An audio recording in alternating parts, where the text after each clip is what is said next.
2021년 우리는 옛사람을 벗어버리고 심령이 새롭게 되어 새 사람을 입읍시다 하는 표를 가지고 지금 다름질합니다. 저 시간에 우리가 구습을 따는 썩어진 옛사람은 육신의 정욕, 안목의 정욕, 이생의 자랑을 따르는 것이다. 그걸 벗어버려야 된다. 그리고 우리가 하나님의 말씀을 우리의 기준으로 삼는 심령의 새로움을 가져야 된다. 그리고 무엇보다 하나님의 말씀, 진리로 테스 알레데이아라고 그러죠. 진리의 의와 진리의 거룩함으로 지원받은 새 사람을 입자 하는 말씀을 했습니다.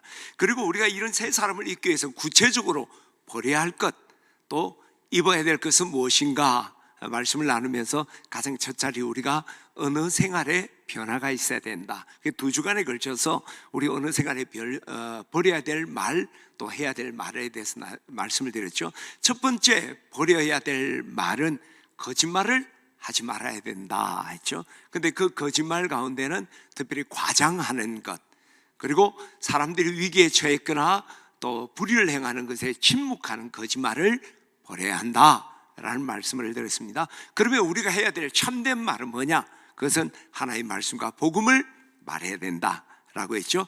두 번째 시간에는 우리가 버려야 될 말, 우리가 공동체를 무너뜨리는 더러운 말을 하지 말아야 된다. 그 더러운 말의 가장 핵심은 분노의 말, 분노의 행동이다 하는 말씀을 드렸습니다. 그러면 우리가 해야 될 선한 말은 어떤 말일까? 그 말은 공동체를 세우는 선한 말, 바로 격려의 말을 해야 된다. 우리 배우자에게, 다음 세대에게, 그리고 사역자들에게 우리가 격려합시다라는 말씀을 증거했습니다. 그리고 송년 예배를 드리고 신년 예배를 드리고 또 지난주는 이호영 목사님의 말씀을 듣고 다시 에베소서로 돌아왔습니다. 오늘 이제 우리의 말씀은 우리가 두 주간에 걸쳐서 버려야 될 말, 해야 될 말이었는데 이제 우리가 버려야 될 일, 해야 될 일, 새 사람을 입기 위해서 버려야 될 일은 어떤 일이고 새롭게 해야 할 일은 어떤 것인가? 오늘 28절 한 절 가지고 우리가 말씀을 나누고자 합니다. 우리 말씀 암송을 할 수 있는 분들이 대다수겠죠. 또 우리 같이 한번 읽어보도록 하겠습니다. 시작. 도둑질하는 자는 다시 도둑질하지 말고 돌이켜 가난한 자에게 구제할 수 있도록 자기 손으로 수고하여 선한 일을 하라. 자, 우리가 버려야 될 것 첫 자리 뭡니까? 도둑질하지 마라 하는 것이죠. 왜 도둑질하지 말아야 될까? 그것은 악한 일이기 때문입니다. 악한 일. 오늘 본문을 보면 이것도 대꾸를 이루고 있죠. 도둑질하는 자는 다시 도둑질하지 말고, 그거와 대꾸가 이런 게 뭡니까? 선한 일을 하라 하는 거거든요. 도둑질과 선한 일. 다시 말하면 도둑질은 악한 일이다. 호세아가 이스라엘 백성들의 죄를, 이제 이스라엘 백성들을 치료하려고 할 때 에브라임 죄와 사마리아 악을 드러났다 합니다. 근데 그 대표적인 악을 이야기할 때 그들이 거짓을 행하고 또 그들이 안으로 들어가 도둑질하고 밖으로 때를 지어 노략질한다라고 말씀했습니다. 호세아 7장 1절을 우리 같이 한번 읽어보도록 하겠습니다. 시작. 내가 이스라엘을 치료할 때에 에브라임의 죄와 사마리아의 악이 드러나도다. 치료하려니까 환부가 다 드러났다는 거예요. 그 환부가 뭐냐는 거예요. 시작. 그들은 거짓을 행하며 안으로 들어가 도둑질하고 밖으로 때를 지어 노략질하며. 이스라엘 대표적인 악한 일, 바로 도둑질이었다 하는 거죠. 그럼 왜 도둑질이 나쁜 일일까? 악한 일일까? 도둑질 사전적 정의는요, 타인의 소유를, 남의 소유를 훔치거나 빼앗는 짓을 우리가 도둑질이라고 그래요. 근데 그것은 다시 말하면 나의 이익을 위해서 다른 사람에게 손해를 끼치는 일이기 때문에 이것은 악한 일이죠. 그런데 이 도둑질이 진짜 심각한 문제는 우리가 이 도둑질을 하게 되면 내가 남의 것을 취하게 되죠. 가져오게 되죠. 그래서 내가 이익을 얻는 것보다 그 도둑 맞는 사람이 받는 피해와 아픔이 더 크고 심각하다는 거예요. 자, 그렇지. 우리 조교 목사가 제일 만만하게 전도사기 때문에 자, 이런 보드게임 할 때 블록 쌓는 거 있잖아요, 그렇죠? 이 수많은 블록들이 있습니다. 그런데 이 블록에서 나는 그저 블록 하나를 빼왔는데 전체가 무너져 버린다는 거예요. 이 도둑질이 그런 거예요.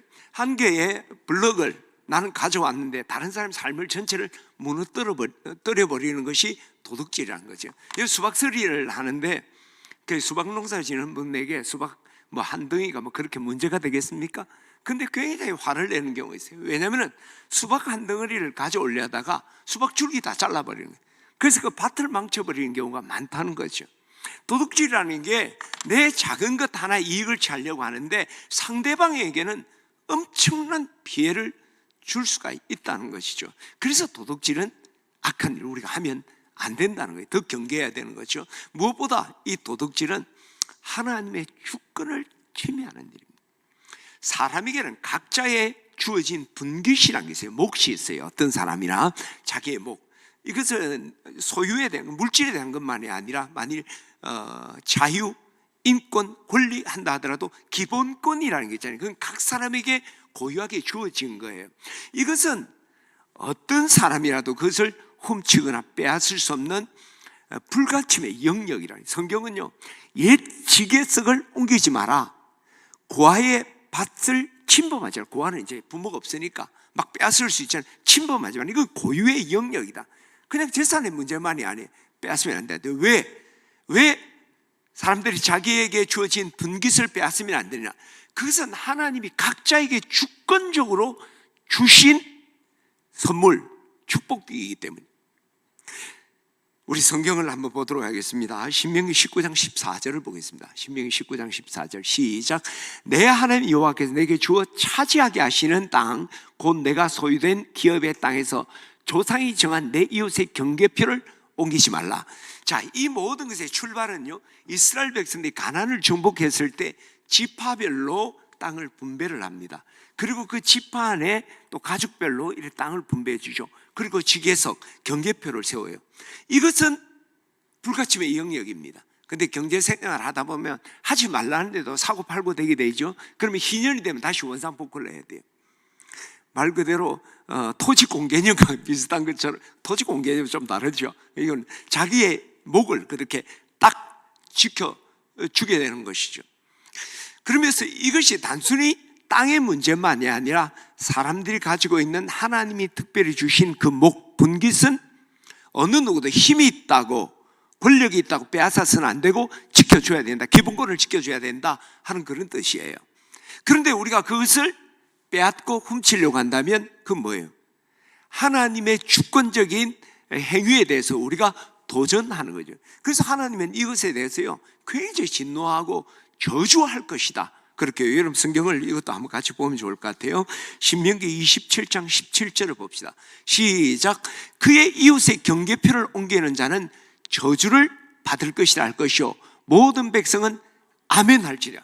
하나님이 경계를 세워주고 하나님이 주신 분깃이기 때문에 이것을 빼앗고 훔치려고 하는 것은 하나님의 주권에 도전하는 거다. 단순히 하나님께 도둑질하는 정도가 아니라 주권에 도전하는 것이다. 그래서 거기에 대해서는 내가 결코 용서하지 않는다 하면서 다 아멘, 아멘 하세요. 아시겠습니까? 아멘. 그렇게 동의를 구했던 것이 바로 기본권, 분깃에 관한. 그런데 우리가 남의 것을 우리가 훔치고 도둑질하는 건 하나님의 주권에 침해하니까 절대로 이건 해서는 안 될 일이죠. 근데 오늘날 우리 세상을 보면 다 도둑놈판이에요. 저를 비롯해서. 미국에서요 작은 도서관, 큰 도서관에서 1년에 분실되는, 도난당하는 책을 보니까 도서관 작은 데는 200권, 500권 해서 연간 1년 단위로 잃어버리는 책값을 보니까 2,500만 불. 우리나라 현 돈으로 하면 1년에 책 보러 가고 공부하러 온 사람들이 훔쳐간 책이 300억 정도 된다는 거예요. 미국에서만 1년에. 서울에는 개가 짖지 않는데, 그래서 개가 짖지 않으니까 개한테 물어봤대요. 너 왜 안 짖냐 하니까 한번 생각해 보세요. 내가 짖게 돼 있느냐. 우리 앞집 사람은 부정축제자고, 우리 옆집에는 투기꾼이고, 내 뒷집에는 몰입애고, 우리 주인은 사기꾼인데 내가 누구를 위해 짖느냐는 거예요. 도둑 온다고 와 짖어야 되는데 다 도둑판인데 내가 누구를 위해 짖느냐. 풍자적인 유머 같지만 우리 오늘날의 현상의 문제들을 보여주는 것 같아요. 더 안타까운 것은 오늘 그리스도인들조차 우리가 도둑질도 도둑질이지만 도둑질에 대해서 우리가 좀 민감하지 않다는 거예요. 가볍게 생각하는 게 참 많은 것 같아요. 어떤 집사님이 수박 농사를 짓는데, 오늘 수박 이야기 많이 하죠. 수박 농사를 짓는데 교회 학교 아이들이 그 집사님 집 가서 수박 수리를 한 거예요. 그 집사한테 걸렸어요. 그냥 수박 한 덩이 주면 주는데 교회 다니는 애가 수리를 하니까 집사님이 속상했던 거예요. 그래서 물었어요. 진식아, 성경에 도둑질하면 어떻게 한다고 그랬지? 그러니까 그 아이가 그래요. 오늘 나와 함께 나군이 일이라 그래. 이게 농담 비슷하게 하면서 이게 유머 같지만 오늘날 그리스도인들조차 이 도둑질이라는 것에 대해서 굉장히 불감증에 빠져 있는 같은 모습들을 우리가 본다는 거죠. 오늘 여러분 우리가 분명히 기억합시다. 이 도둑질은 사람의 뭘 무너뜨리는 행위. 나는 작은 것 가지고 왔지만은 그의 인생을 무너뜨릴 수 있다는 것과 더불어서 하나님의 주권을 침해하는 행위다 하는 것을 우리가 기억하고 도둑질하지 않아야 되고, 더더욱이 우리가 이 도둑질에 대해서 좀 더 민감해져야 됩니다. 이 도둑질이라는 것을 역겹고 더럽고 두렵게 생각해야 됩니다. 그런 마음이 오늘 우리 온 교우들 가운데 있기를 주의 이름으로 축원합니다. 그런데 이 도둑질을 하지 말라 할 때 우리가 생각해야 될, 좀 주목해야 될 사실이 있습니다. 그 첫 번째는 여러분, 작아 보이는 도둑질도 하면 안 된다는 거예요. 작은 도둑질도 하지 말라는 것이죠. 어떤 사람이 황소를 훔치다가 경찰에 붙잡혀 왔습니다. 그 사람이 그렇게 이야기를 해요. 나는 사실은 소 고삐만 훔치려고 했는데 황소가 따라왔다는 거예요. 그러니까 이제 변명하는 거죠. 그러니까 경찰이 빙긋이었더니, 나도 황소를 고삐를 훔친 자네 손만 체포했는데 자네는 왜 따라왔나? 나는 자네를 감옥에 넣을 생각이 전혀 없네. 자네 손만 감옥에 가두겠네. 그죠? 좀 풍자적으로 도둑질에 대한 변명하는 것에 대해서 경찰관이 재치있게 대답한 것 같아요. 내가 그 이야기를 듣는 순간 제 마음속에 바늘도둑, 소도둑 된다는, 그 변명하려고 했던 이야기지만 거기서 바늘도둑, 소도둑 된다는 생각이 문득 들었어요. 그리고 말 그대로, 도둑놈 말 그대로 고삐 훔치려다가 황소 훔친다는 거죠. 우리 작아 보이는 것, 조그매 보이는 것, 그거 훔치다가 큰 것을 훔치는 거예요. 그러면서 이야기합니다. 작은 것을 훔치면 도둑이지만 큰 것을 훔치면 대통령이 된다. 옛날 혁명하고 막 이랬으니까 나라를 훔치면 왕이 된다. 그런 이야기가 공공연히 나오면 안 되는 거죠. 작은 것도 조심해야 돼요. 또 한 가지 우리가 주의해야 될 것은, 우리가 이 도둑질하면요, 물건을 훔치는 것만 생각을 해요. 근데 도둑질은 물건 훔치는 것만이 아니라 사실은 우리가 사람들의 시간, 자유, 권리, 인간관계 훔치는 것 다 도둑이라는 거예요. 타인의 유형적, 무형적 소유를 훔치고 빼앗는 모든 일이 도둑질이라는 거죠. 우리가 이걸 기억해야 돼요. 그냥 돈만의 문제가 아니에요. 다른 사람 시간 뺏는 것도 도둑질이라는 거죠. 다른 사람 친구를 빼앗는 것도 도둑질이에요. 다른 사람의 권리를 빼앗는 것도 그것도 도둑질이라는 것이죠. 그래서 성경 여러분 십계명 할 때 출애굽기 20장 17절에 보게 되면, 내 이웃의 집을 탐내지 마라, 집을 도둑질하지 마라, 그러면서 자세한 내용 나오잖아요. 내 이웃의 아내나 그의 남종이나 그의 여종이나 그의 소나 그의 낙이 무릇 내 이웃의 소유를 탐내지 마라. 도둑질, 그게 다 도둑질이라는 것이죠. 단순히 그냥 뭐 물건 하나를 가져온 것만이 아니라, 그 사람을 꼬드겨서 내 편을 만드는 거, 사람 도둑질한 거잖아요. 그런 것들을 다 도둑질. 저는 오늘 우리 교우들이 도둑질의 이 범주가 여러분 좀 더 엄격하게 정해지고, 이 모든 것, 다른 사람이 소유하고 있는 유형적인 것, 무형적인 정신적인 세계까지도 우리가 빼앗고 훔치면 도둑질이라는 걸 우리가 기억해야 합니다. 뿐만 아니라 우리가 이 도둑질이라는 건 다른 사람의 유무형적인 소유, 그래서 직접적으로 빼앗는 것만이 아니라 간접적으로 빼앗는 것도 도둑질이라는 걸 기억해야 합니다. 예를 들면 우리가 세칙이라는 거예요. 질서를 지키지 않았어요. 그러면 질서를 지키기 위해서 시간을 투자하고 줄을 서 있던 사람들의 시간과 질서 개념을 도둑질한 거잖아요. 약속을 어겼어요. 그냥 약속 어긴 거예요. 그러나 그 약속을 어김으로 직접적으로 그 사람의 시간을 내가 빼앗은 건 아니지만 약속 어김으로 그 상대방의 시간을 내가 훔친 거잖아요. 다른 사람을 비방했어요. 그 비방함으로 해서 그 사람의 명예가 도난당한 거죠. 빼앗겨버리는 거죠. 집이 바닥이 많이 집을 갖는 사람들 있잖아요. 부동산 투기하는 사람들. 그 사람 부동산 투기를 했어요. 그러나 다른 사람에게 집 살 기회를 훔친 거죠. 농사를 짓지 않는 사람들이 농토를 막 사들여요. 그것도 투기죠. 그 정말 농사를 지어야 될 사람이 농토를 빼앗는 거잖아요. 저는 오늘 우리 교우들이 도둑질 하면 안 되는 거 알고 하지도 않아요. 그러나 우리가 좀 더 우리가 엄격하게 작아 보이는 도둑질, 그리고 우리가 그냥 물질이 아닌 정신적인 무형적인 부분에 그것도 빼앗는 것이 도둑질이다. 그리고 간접적으로 그것을 빼앗는 것은 도둑질이라는 걸 우리가 생각하면서 좀 범주를 넓게 잡고 엄격하게 정하고, 여러분 그것을 분별해서 도둑질을 하지 않는 우리 교우들 되시기를 주의 이름으로 축원합니다. 두 번째로 우리가 옛사람을 벗어버리고 나는 뒤에는 우리가 새 사람을 입어야 합니다. 어떤 새 사람을 입어야 할까요? 오늘 이 본문을 보면 도둑질하는 자는 다시 도둑질하지 말고 가난한 자에게 구제할 수 있도록 자기 손으로 수고하여 선한 일을 하라. 우리는 도둑질 하지 않는 데서 머문 게 아니라 우리가 선한 일을 해야 됩니다. 여러분, 이 선한 일을 우리가 해야 되는 이유가 뭘까요? 이 우리가 선한 일, 착한 우리가 삶을 사는 것은 하나님이 명령한 것일 뿐만 아니라 그것을 통해 우리의 인간의 존재 목적이 이루어질 수가 있기 때문이에요. 여러분, 우리가 살아가는 궁극적인 목적이 뭡니까? 고린도서 10장 31절에 보면 그런즉 너희는 먹든지 마시든지 무엇을 하든지 다 하나님의 영광을 위해, solely the glory, 오직 하나님의 영광을 위해 우리는 살아가는 거죠. 근데 여러분, 이 하나님의 영광을 위해서 우리가 하나님의 영광을 돌리는 삶을 사는 데 있어서 어떻게 하나님의 영광을 돌릴까? 성경은 분명하게 이야기합니다. 오늘 보세요. 10장 31절도 먹든지 마시든지 무엇을 하든지 삶을 통해 하나님 영광 돌리라는 거 아니에요, 그렇죠? 로마서 12장 1절에도 그러므로 형제들아 내가 하나님의 모든 자비하심으로 너희를 권하노니 너희 몸을 하나님이 기뻐하는 거룩한 산 제사로 드리라. 이는 너희 드릴 영적 예배니라. 우리 하나님이 기뻐 받으시고 영광 받으시는 예배, 그렇죠? 최고의 영광을 받으시는 그 예배, 어떤 예배라는 거예요? 삶으로 드려.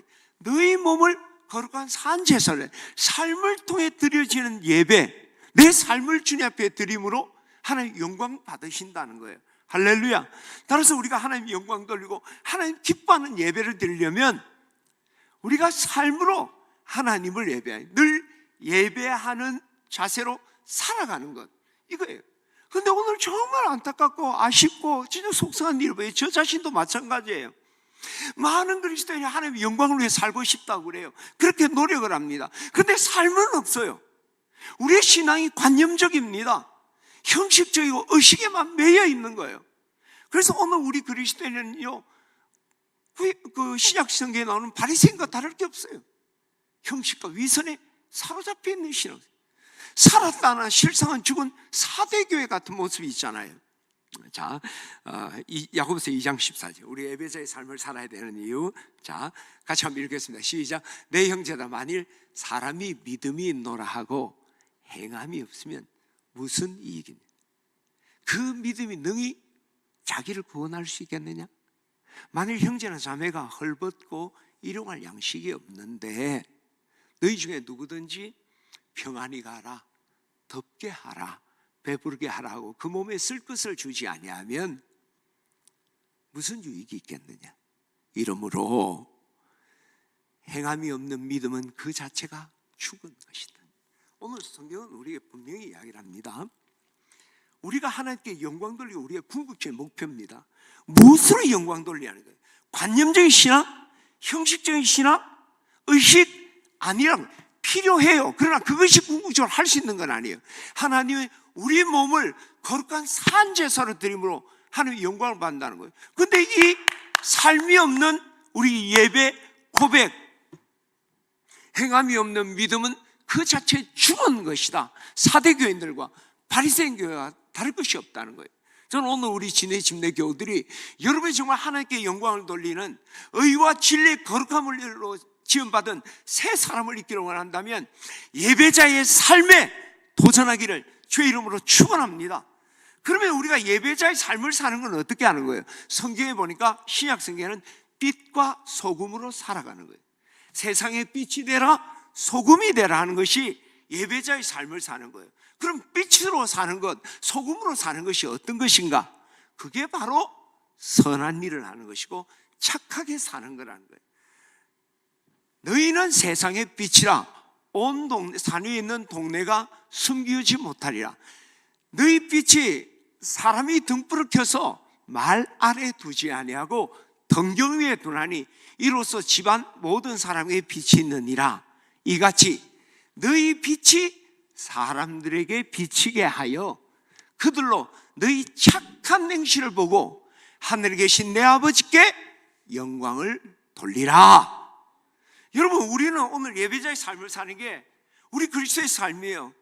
그러나 오늘 저를 비롯하고 우리 많은 이들이 정말 좋은 데 있어요. 기도도 많이 하고 찬양도 하고 뭐 헌신도 하고 해요. 근데 내가 예배자의 내 삶에 있어서 정말 이 세상 사람들과 구별되는 예배자의 삶을 사느냐? 한 주간 그리스도인으로서 예배자로 어떻게 살았느냐? 말한다면 성경을 읽었는데 기도는 했는데 그 직장에서 어떻게 살았느냐 말한다면 참 부끄러운 일들이 많다는 것이죠. 근데 그 예배자의 삶을 사는 게 뭐냐는 거죠. 성경 끼고 다니고 그냥 무릎 꿇고 기도하는 것이 또 만이 아니라 정말 중요한 것은 세상의 빛으로 되는데 이 빛을 비추는데 그 빛은 착한 행실, 선행이라는 것이죠. 그 선행을 할 때 사람들이 그걸 보고 하나님께 영광을 돌리는 것이요. 또 우리 역시 그것이 하나님께 영광이 되게 되는 거예요. 할렐루야. 그래서 우리는 선한 일을 해야 되는 거예요. 저는 오늘 우리 진해 집내교우들이 이제 도둑질하는 거 버리고 선한 삶을 사는 우리 교우들 되시기를 주의 이름으로 축원합니다. 그러면 선한 삶이 뭘까? 성경이 말하는 선한 삶, 예배자의 삶은 빛과 소금, 빛과 소금이라는 건 선하게 사는 건데 선한 삶의 핵심은 뭘까? 오늘 본문이 이야기하는 거잖아요. 자, 국어 공부를 한번 해봅시다. 도둑질하는 자는 다시 도둑질하지 말고 돌이켜서 내조잖아요. 이렇게 하라는 거예요. 도둑질 말고 선한 일을 해라. 근데 뭐예요? 가난한 자에게 구제할 수 있도록 자기 손으로 수고하여 선행하라. 선한 일이 뭐와 병행되죠? 구제하는 일.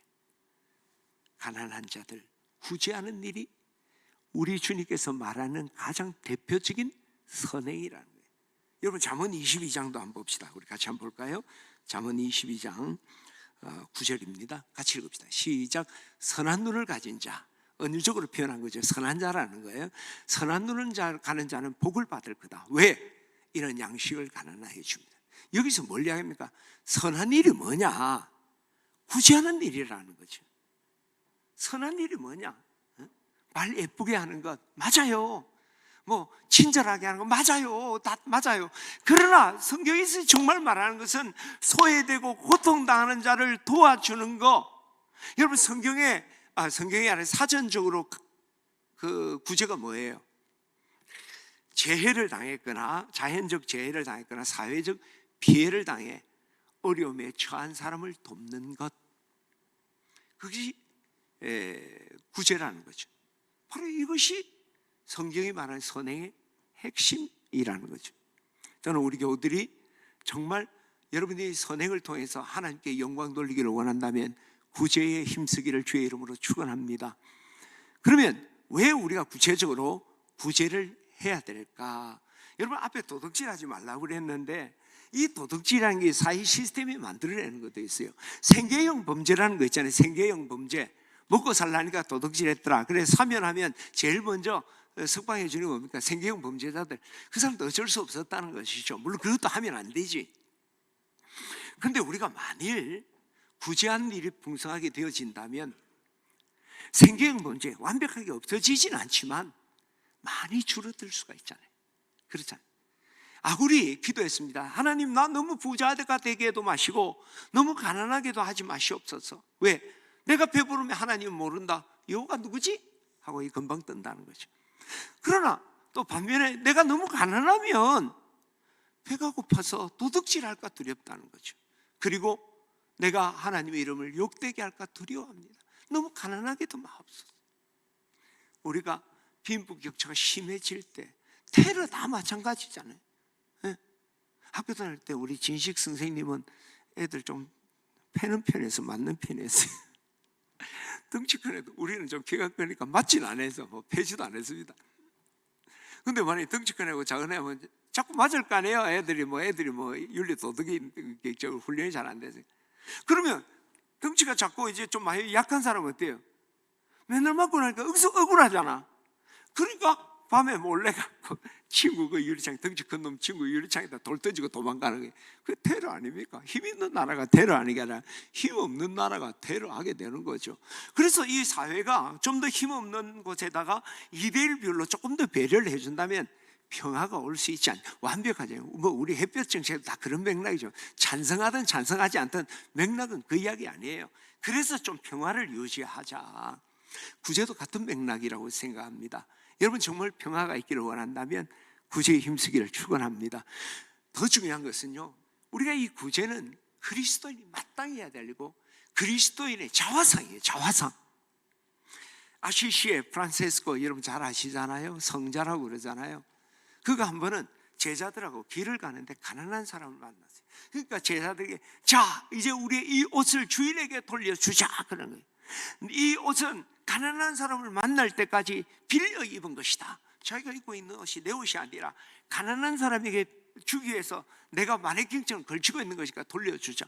그러니까 한 제자가 선생님 좋은 일인데 이거 벗으면 우리가 지금 전도하고 하는 일에 상당히 어려움을 겪게 됩니다. 지금은 아닌 것 같습니다. 그래서 그때 프란체스코가 그에게 나는 도둑놈이 되기보다 예수의 제자가 되기를 원한다. 진정한 그리스도의 제자라면 구제는 부인할 수 없다는 거예요. 새 계명을 너희에게 주니 서로 사랑하라. 내가 너희를 사랑하듯이 너희도 서로 사랑하라. 너희가 서로 사랑하면 이로써 모든 사람이 내 제자인 줄 알리라. 할렐루야. 사랑이 뭡니까? 사랑의 백미를 성경은 자기 친구를 해 자기 목숨을 주는 거라 그랬습니다. 예수님이 그랬잖아요. 우리 죄인을 위하여 하물며 고통당하고 연약한 자를 위해서 우리가 구제하는 일은 그리스도인이 마땅히 목숨까지 줘야 되는데, 그렇죠? 목숨 주면서 사랑하라고 했는데 곤란한 가운데, 가난하고 곤란한 가운데 처한 사람을 우리가 돕는 건 그리스도인이 마땅히 해야 할 일이고, 근데 여기에서 우리 연약한 자를 위해서 하나님은요 그거 하면 복 준다, 복 받을 일이다 그렇게. 자, 우리 성경을 한번 우리 보겠습니다. 잠언 19장 신명기 14장 29절을 보겠습니다. 신명기 14장 29절 시작. 너희 중에 분깃이나 기업이 없는 레위인과 내 성중에 거류하는 객과 밑과와 가부들, 그 당시에 가장 소외된 사람들이에요. 시작. 와서 먹고 배부르게 해라. 그 사람들 그대로 두면 안 된다, 먹여야 된다 하는 거죠. 자, 그 다음에 시작. 그리하면 내 하나님 여호와께서 내 손으로 하는 시작 범사에 내게 복을 주시라. 범이 하는 일이 아니라 모든 일에. 정말 복 받기를 원한다면 여러분, 우리가 이 연약한 자를 돕는 일들이 얼마나 중요해요. 가난한 자를 돕는 자는 풍족하여질 것이고 남을 윤택케 하는 사람이 내가 윤택해진다는 거예요. 다른 사람을, 가난한 사람을 구제하는 사람이 풍족해진다. 이상하다 동전한 입 움켜잡으면 없어지고 쓰고 빌려주면 풍성해져. 이야, 참 이상하다, 놀랍다. 할렐루야. 물질의 주인이신 하나님께서 나눈 자 외면하지 않는다는 거예요. 그러면서 주님께서 전도 17장 가면요, 잠언 17장 가면 더 귀한 말씀, 가난한 자를 불쌍히 여기는 거, 구제하는 거죠. 내게 구워주는 거다. 가난한 사람을 불쌍히 여겨주고 도와주는 건 나한테 구워주는 거다. 그의 선행을 그에게 갚으리라. 할렐루야. 성경 같이 한번 읽어야 돼. 이거 너무 귀한 말. 19장 17절 시작. 가난한 자를 불쌍히 여겨 구제하는 거잖아요. 시작. 여호와께 구워드리는 것이 그의 선행을 그에게 갚아주리라. 공짜 없어요. 우리는 다른 건요, 열심히 우리가 쾌락 쫓아가고 내 욕망을 찾아가면요, 하고 난 뒤에 더 허해요. 그러나 이 나누는 건요, 진짜 쓰잘데없이 버린 것 같은데 결코 버린 거예요. 세상에도 그러잖아요. 사람들에게 밥 한 그릇 산 거 헛되지 않다. 언젠가 돌아온다. 네 당대 아니면 네가 아들을 대라도 돌아온다 그러잖아요. 하물며 하나님의 약속. 여기서 한 걸음 들어가. 예수님 뭐라고 하셨습니까? 야, 구제하는 거 구워준 게 아니라 내한테 한 거다. 내한테 구워준 거 갚는다는 정도만이 아니야. 내한테 한 것이다. 아까 이야기하다가 잘못 길러간 거예요. 내한테. 주님께서 이제 최후의 심판할 때 오른편 왼편을 하는 거예요. 양과 염소를 하는 거예요. 그 양에게 이야기를 하는 거예요. 의인이에요. 하나님께 복을 받은 자여 나와 창세로부터 예배한 너희를 위하여 예배한 나라를 상속받으라. 그러면서 내가 주릴 때에 너희가 먹을 것을 주었고 목마를 때 마시게 했고 나그네 되었을 때 영접하였고 내가 헐벗었을 때 옷을 입혔고 병들었을 때 돌보았고 옥에 갇혔을 때 와서 보았느니라. 그래서 오른편에 있는 사람, 주여, 우리가 어느 때 주께서 줄이신 것을 보고 음식을 대접했으며 몸가는 걸 보고 마시게 했습니까? 어느 때에 나그네 된 것을 보고 영접하셨으며 헐벗은 걸 보고서 옷을 입혔습니까? 어느 때에 옥에 갇히고 병드는 것을 보고 우리가 가서 배웠나이까? 그때 예수님께서 내가 진실로 너에게 이르노니 여기에 있는 내 형제 중에 지극히 작은 자 하나에게 한 것이 내게 한 것이다. 할렐루야. 여러분, 하나님 사랑하십니까? 오늘 박성갑 장로님한테 하나님이 야, 나 오늘 점심 너 좀 사줄래? 나는 뭐 짜장면이면 된다 하면 어떻게 할 것 같아? 하고 싶어요, 안 해? 오늘 그냥 코 깼네 이런. 내가 같으면 집 팔라고 그래도 하나님이 직접 나한테 이야기하면 할 것 같아. 예. 지극히 작은, 여기 있는 내 형제 중에 지극히 작은 자 하나에게 한 것이 내게 한 것이다. 깨닫기를 축원합니다. 그래서 복 많이 받으시고 하나님의 사랑을 고백하기를 축원합니다. 근데 정말 우리가 구제해야 될 중요한 이유가 있어요. 구제가 바로 복음의 문을 연다. 복음은 우리가 전도만이 아니라 문을 열어야지. 밭을 갈고 거름을 주고 물을 줘야지 그게 씨를 뿌리고 열매를 맺을 거 아니에요. 바로 구제가 이 영혼의 밭에 밭을 갈고 물을 주고 거름을 주는 거예요. 프란체스코 이야기 또 한번 할까요? 프란체스코가 제자들과 산속에 살았어요. 한 번은 제자들과 다 한 조그만 이제 소년만 남기고 다 이제 전도하러 나간 거예요. 그때 산적 3명이 그 이제 숙소에 들이닥친 거예요. 이 소년이 얼마나 당황해서 들였잖아요. 그러나 내가 프란체스코의 제자인데 하면서 하나님께 기도하고 담대하게 외친 거예요. 너희들은 다른 사람을 땀을 흘려 먹고 사는데 너희들은 다른 사람을 빼앗아 먹으려고 하느냐? 라고 한대 터질 각오하고 큰 소리 치고. 근데 이 조그만한 그 소년이 그렇게 하니까 이 강도들이 놀란 거예요. 그리고 좀 어떤 놈에서 좀 뭔가 이게 범상하다 생각하고 그냥 간 거예요. 그리고 난 뒤에 이제 프란체스코와 일행이 돌아왔어요. 그러니까 이 소년이 막 이야기하지, 무용담이잖아요. 막 강도가 왔는데 내가 소리치니까 갔다. 근데 그때 프란체스코는 슬픈 표정을 지으면서 실수를 한 것 같다. 가난한 자 구제해야 된다는 거죠. 실수한 것 같다. 지금 이 빵과 포도즙을 즉시 가지고 그에게 갖다 주어라. 얼마나 배고팠으면 수도원까지 찾아왔겠나. 그래서 뭐 이제 뭐 당황스러워서 그걸 가지고 막 이제 쫓아가서 그 강도들에게 그것을 줬어요. 그러자 그 강도들이 그것을 먹지 않고 돌아와서 프란체스코의 제자가 되었다. 유명한 일화죠. 우린 복음을 전하려고 전도하려고 몸부림을 칩니다. 그러나 지금 굳은 땅과 같이 그저 길가와 같은 그 마음의 밭을 갈고 해야지 씨를 심고 열매를 맺을 거 아니에요. 그 첫 자리가 바로 구제하는 일.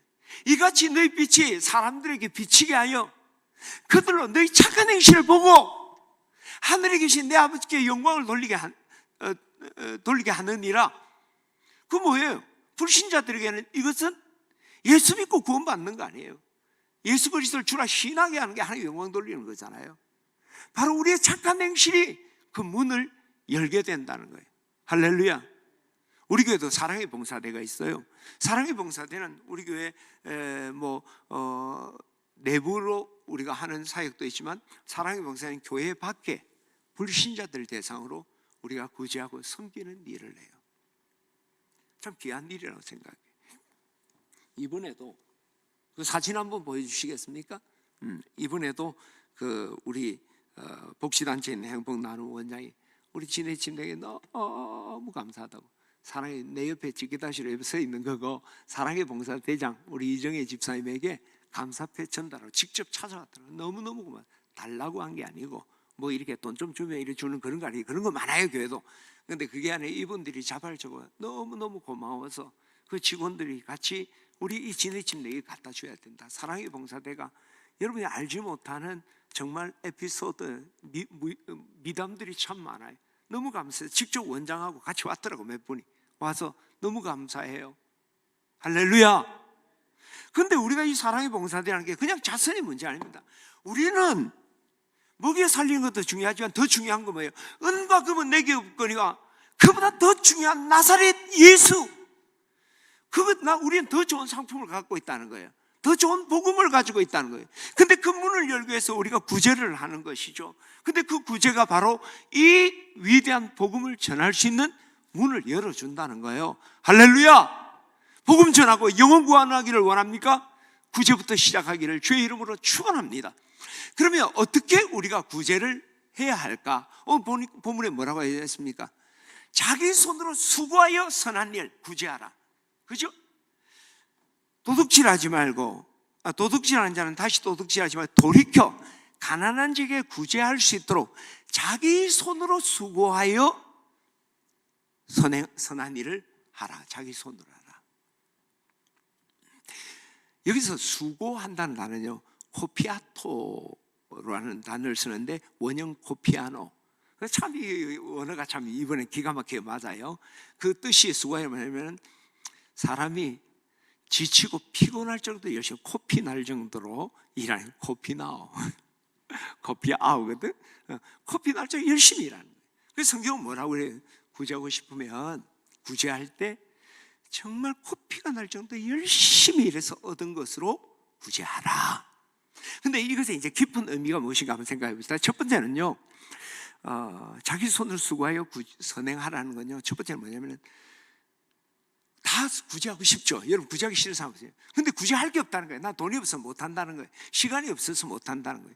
그런 말을 하는 사람들에게 돈이 없으면 열심히 일해서 돈 벌어서 구제할 것을 마련해서 구제하라 이 말이에요. 없다고 말하지 마라. 없으면 만들어서 구제하라. 굉장히 적극적인 이 표현이에요. 미국의 칸사스주에 그 윌버라는 소년이 있었어요. 윌버라는 소년이 아빠 친구인 탄넬 씨로부터 $3는 용돈을 받았어요.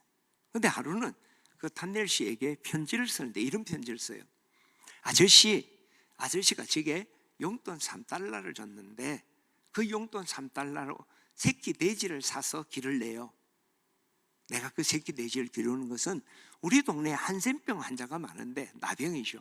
많은데 그 돈으로 그 사람들을 돕고 싶어요. 그리고 진짜 $3로 새끼 돼지를 사서 돼지를 막 기르는 거예요. 동네 아이들도 같이 막 도와줘요.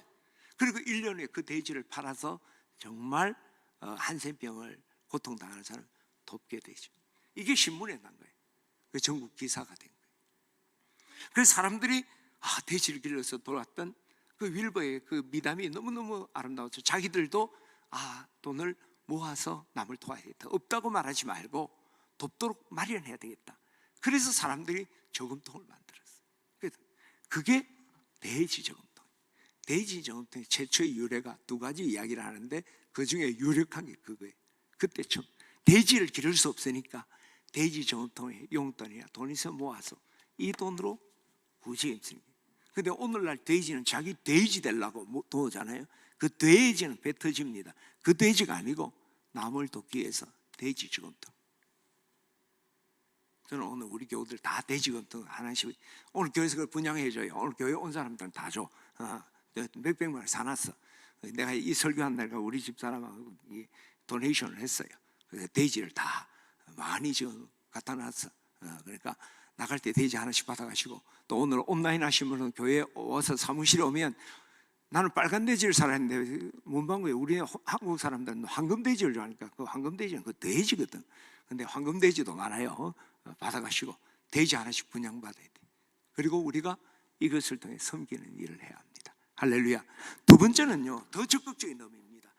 자기 손으로 수고하여 선한 일을 하라, 구제하라는 것은 없으면 마련해서 구제하라는 것만이 아니라 네가 구제하기 위해서 수고하라. 네가 돈 벌고 일하는 목적이 구제가 돼야 된다. 세상 사람들은요, 왜 일하고 돈 법니까? 자기 잘 먹고 잘 살기 위해요. 그리스도인은 왜 일하고 돈 법니까? 다른 사람 도와주려고. 세상 애들이 공부할 때 뭐라고 합니까? 공부가 남주라. 그리스도인은 남주기 위해 공부합니다. 할렐루야. 남주기 위해 공부하는 거예요. 예수에게 이 땅에 올 때 내가 섬김으로 받으러 왔느냐? 내가 도리어 섬기라고 자기 목숨을 모아는 사람의 대속물로 주려 합니다. 예수님이 우리에게 오신 건요, 여기서 와서 감사하고 뭐 대접받으려고 하신 게 아니에요. 섬기고 주려고. 예수의 십자가 진 것은 그래서 면류관 달라고 한 게 아니에요. 우리를 위해서 주려고 고생한 거예요. 주려고 일하고 주려고 공생애를 하시고. 할렐루야. 이제 우리의 목적이 변화되어야 된다고 생각합니다. 이게 참 그리스도인이에요. 저는 오늘 이번 주간에 참 제가 감동된 사건이 하나 있었어요. 우리가 한 집사님 연세가 많아요. 연세가 많으신데 직장생활도 하시고 해요. 참 성실하신 분이에요. 근데 그 집사님이 최근에는 그 버려진 자전거를 주워서 고쳐서 또 대판다 하더라고. 야, 정말 근면정신 정말 끝내준다. 내가 그 생각을 했어요. 며칠 전에 내가 그 자전거를 고쳐 파는 이유에 대해서 듣게 됐어요. 굉장히 감동이 됐어요. 그분이 자전거를 고쳐서 파는 거는 뭐 경제적으로 먹고 살지 못하는 그런 분도 아니고, 그걸 팔아서 주변의 가난한 사람들을 이제 구제하기 위한 자금을 말해요. 물론 내 가진 것으로 할 수도 있어요. 충분히 할 수도 있는 능력도 있어요. 그러나 내가 수고해서 내가 이 구제를 위해 땀 흘려서 나눈다면 얼마나 아름답고 축복될까. 와, 내가 그걸 듣고 얼마나 감동이 되는지 몰라요. 야, 그래, 이게 그리스도인이지. 아마 우리 교회 제가 알지 못하는 수많은 이들이 그렇게 살아가시고 계실 거라고 저는 믿습니다. 그 순간, 야, 내가 지네 침대에 담임 목사라는 게 너무 자랑스럽고 막 만나는 사람마다 말하고 싶어서. 그렇잖아요. 이게 그리스도인의 삶입니다. 하는 것 중에 자투리가 아니라 오늘 보면 뭡니까? 가난한 자는 구제할 수 있도록 자기 손으로 수고하여 선행해라. 있는 것 주는 것도 귀하지만 정말 이 구제하기 위해서 땀 안 흘려봐라. 그건 내가 보니까 저는 그러지 못했던 것 같아요. 내가 구제하기 위해서 땀 흘렸냐? 그래서 저도 한번 내 삶 전체가 구제를 위해서, 선행을 위해서, 주를 위해 일하는 것이면 제일 좋겠지만, 아니라더라도 일부분이라도 내가 구제를 위해서 어떤 목적을 가지고 내가 일을 해야 되지 않나. 할렐루야! 저는 우리 지내심에 그런 도전이 있기를 원합니다. 2021년 우리가 옛 사람을 벗어버리고 새 사람을 입어야 합니다. 이제 우리가 버려야 될 일은 도둑질 버립시다. 작은 도둑질.